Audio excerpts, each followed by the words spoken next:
உங்கள் இல்ல திருமணம் இனிதே அமைந்திட கத்திஜா நிக்காஹ் ஆன்லைன் மேட்ரிமோனி. முஸ்லிம்களுக்காக 12 வருட சேவை அனுபவம் உள்ள நம்பகமான ஸ்தாபனம். தரமான தெரிவு செய்யப்பட்ட வரன்கள் தமிழ், உருது, மலையாளம் வரங்களும் பதிவு செய்யலாம்.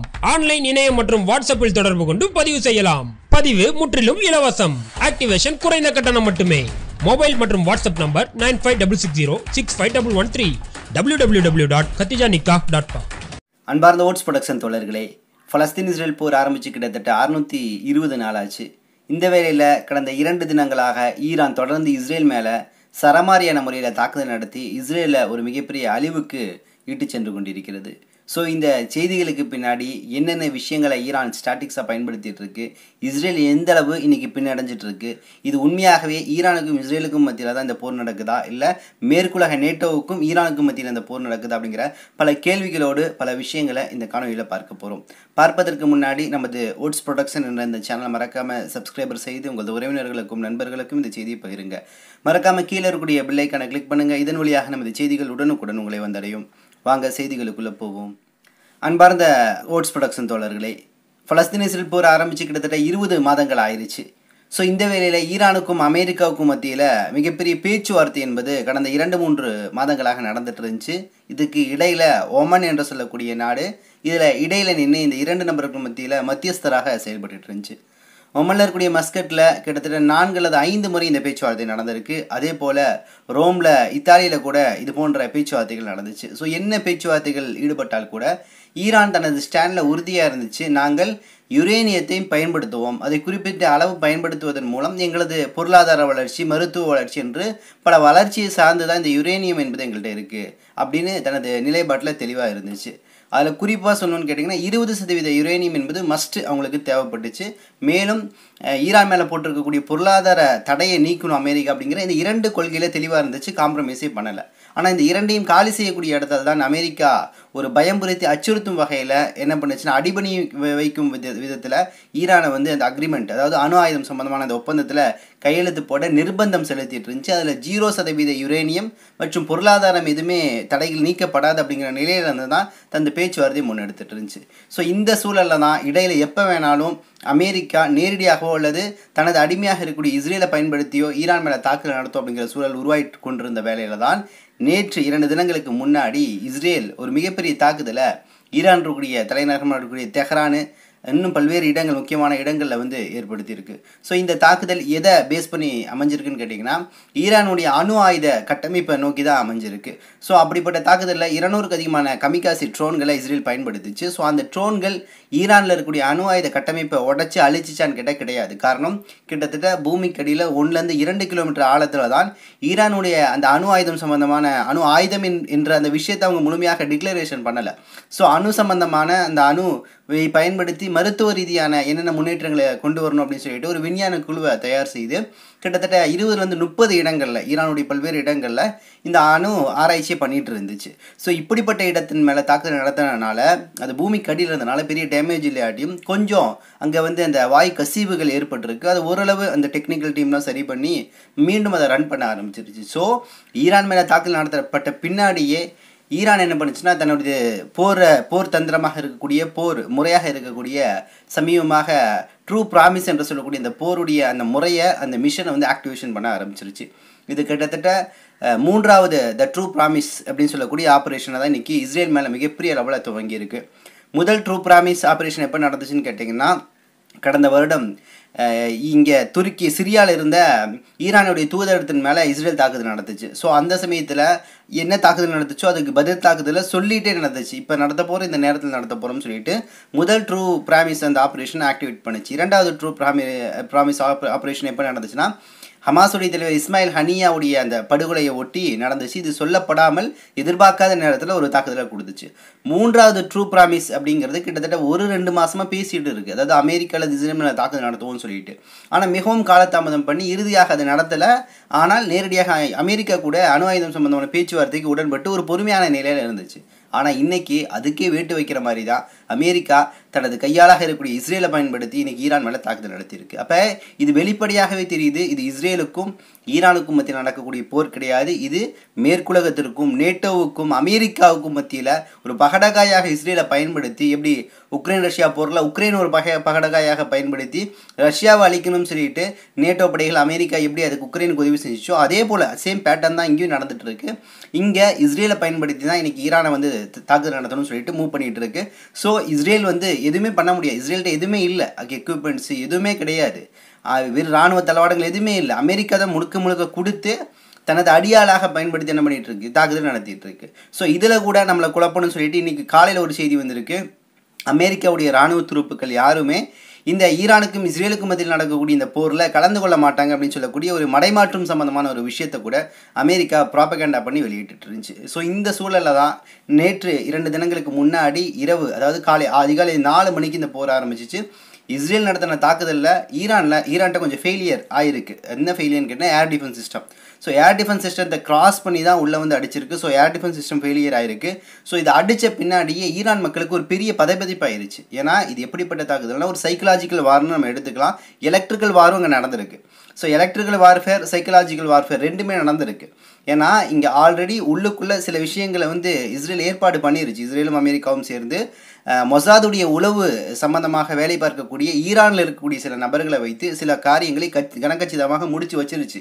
அதில் எலக்ட்ரிக்கல் வார்ஃபேரில் ஈரானுடைய ஏர் டிஃபென்ஸ் சிஸ்டம், அதாவது ரஷ்யா கொடுத்த S-400, 300 ஏர் டிஃபென்ஸ் சிஸ்டத்தை டோட்டலாகவே ஹேக் பண்ணி வச்சுன்னு தான் சொல்ல முடியும். ஹேக் பண்ண பின்னாடி தான் இந்த தாக்குதல் நடந்திருக்கு. ஈரானுக்குள்ளே மொசாதுக்கு வேலை செய்யக்கூடிய நபர்கள் இதை செஞ்சுருக்காங்க.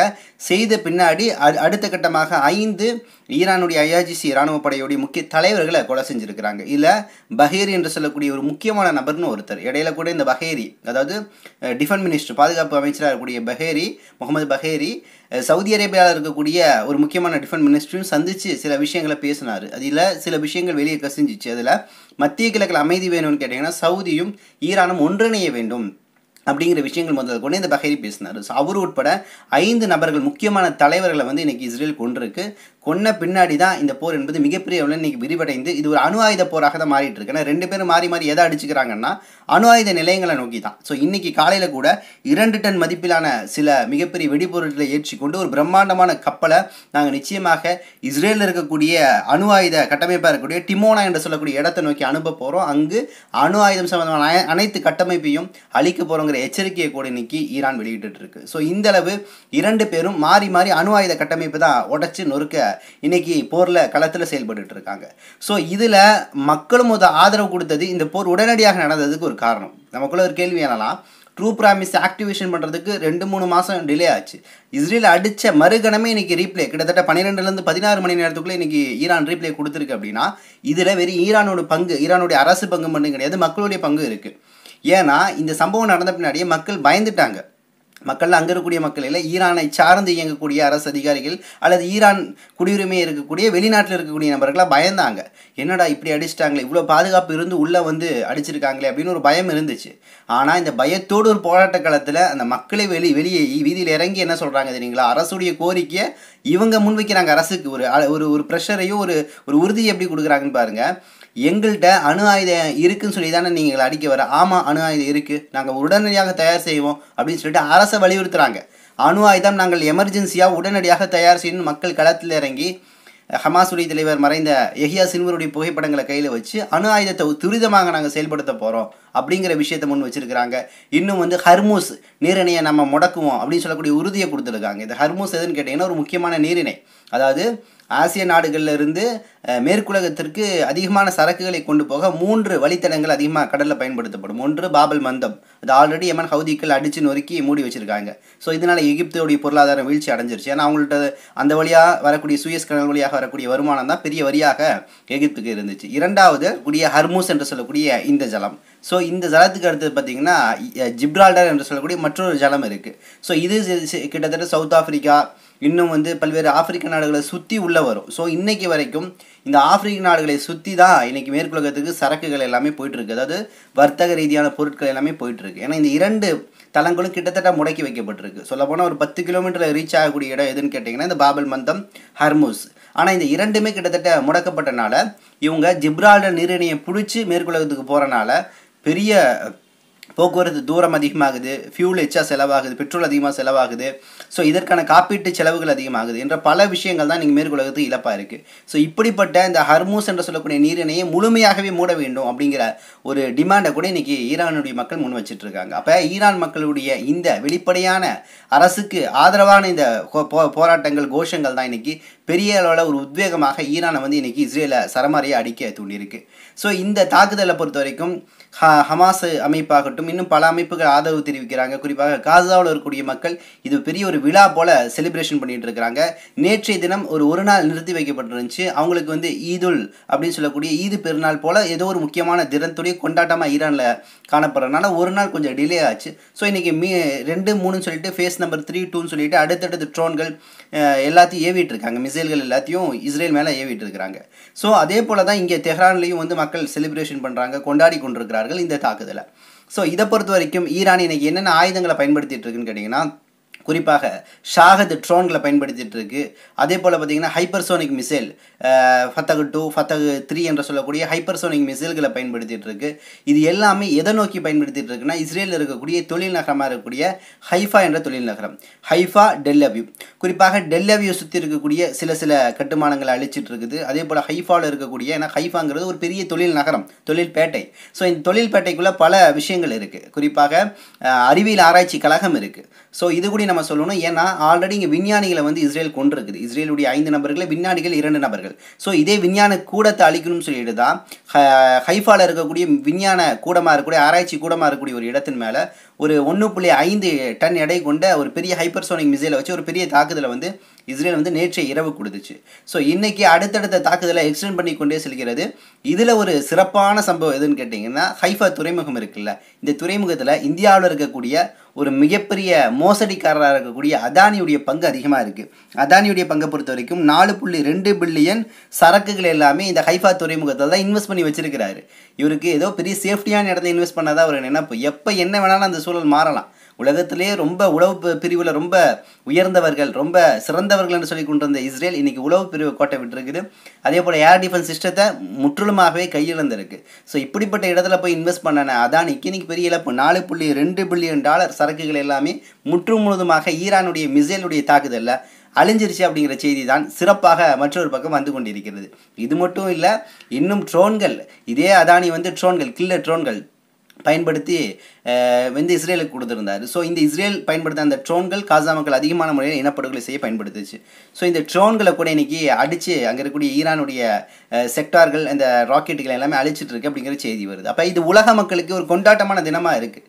எந்தளவு கொண்டாட்டம்னு கேட்டிங்கன்னா, இந்த மிசைல்கள் பறக்குது, அங்கே இருக்கக்கூடிய இஸ்ரேலில் இருக்கக்கூடிய IDF துருப்புக்கள் ஒவ்வொரு வீடாக போய் சொல்கிறாங்க, வெளியே வாயா செத்துறாது அப்படின்னு. அதில் ஒருத்தன் தூங்கிட்டு இருந்திருப்பான் போல், போட்டிருக்கக்கூடிய ஆடையில் வெறும் இன்னரை மட்டும் போட்டுட்டு சட்டை கீழே ஃபேண்ட் எதுவுமே போடல, அப்படியே கையில் தம் எடுத்துகிட்டு என்ன மிசைல் பறக்குது அப்படின்ட்டு வரான். அவனுக்கு தெரியல, அந்தளவு அவசரமாக வெளியே வந்துட்டு இருக்கிறான். மற்றொரு பக்கம் வெஸ்ட் பேங்க் இருக்குல்ல, ஆனால் வெஸ்ட் பேங்க்லேருந்து இஸ்ரேல் பார்த்தாலே தெரியும் அழகாக என்னென்ன ராக்கெட் போகுதுன்னு. ஸோ வெஸ்ட் பேங்க்கில் இருக்கக்கூடிய மக்களும் இதை கொண்டாடுறாங்க. வெஸ்ட் பேங்க்கில் இருக்கக்கூடிய ஒரு சிறுமி ஒரு சமையல் செய்ய பெரிய பாத்திரம் வச்சுருப்போம்ல, பெரிய அண்டா, அலுமினிய அண்டா, அந்த அண்டா போல் ஒரு அண்டாவை கையில் எடுத்து தலையில் கமுத்திட்டு இதுதாண்டா உங்களுடைய அயன் டோம் சிஸ்டம் அப்படின்னு சொல்லிட்டு இந்த அயன் டோமை குறித்தும் ஷீன் டோம், பீம் டோமை குறித்தும் கேலி செய்யும் விதமாக சில விஷயங்களை வெளிப்படுத்திட்டு இருக்காங்க. ஸோ இந்த அளவு தான் இன்றைக்கி இஸ்ரேலுடைய லட்சணங்கள் இருக்குது. இஸ்ரேலுடைய அனைத்து ஏர் டிஃபென்ஸ் சிஸ்டங்களும் கிட்டத்தட்ட கொலாப்ஸ் ஆகிருச்சு அப்படின்னு தான் பார்க்க முடியுது. அந்தளவு ஈரான் என்ன பண்ணிட்டு இருக்கு, தொடர்ந்து இன்றைக்கி ராக்கெட்டுகள் கிட்டத்தட்ட இதுவரையும் 2000க்கு அதிகமான ட்ரோன்களை பயன்படுத்தியிருக்கு அப்படிங்கிற மாதிரி சில குறிப்புகள் இன்றைக்கி வந்த வண்ணம் இருக்குது. அப்போ ஒரு தரமான தாக்குதலை இஸ்ரேலை அழிப்பதற்காக இன்றைக்கி கொடுத்துட்ருக்கு. ஸோ அப்போ இந்த போரில் இஸ்ரேல் என்ற நாடு ஒரு பகடகாய் தவிர மேற்குலகம் நேட்டோ தான் இதில் நேர் எதிராக நின்று இன்றைக்கி ஈரான் கூட ஃபைட் பண்ணிகிட்ருக்கு. ஸோ இந்த ஈரான் பொறுத்த வரைக்கும் இந்த போரில் நாங்கள் தொய்வடைய மாட்டோம், ஏன்னா நாங்கள் இழப்பதற்கு இங்கே எதுவுமே இல்லை, எங்களுடைய நாட்டை நாங்கள் பாதுகாக்க நிச்சயமாக நாங்கள் போர் தொடுப்போம். உண்மையும் கூட யோசிச்சு பாருங்களேன், அமெரிக்கா பேச்சுவார்த்தை நடத்திட்டு இருக்கு. உன்னை ஒருத்தர் கொல்ல போகிறான்னு தெரிஞ்சு அவன்கிட்ட எத்தனை முறை நீங்கள் பேச்சுவார்த்தை நடத்துவீர்கள்?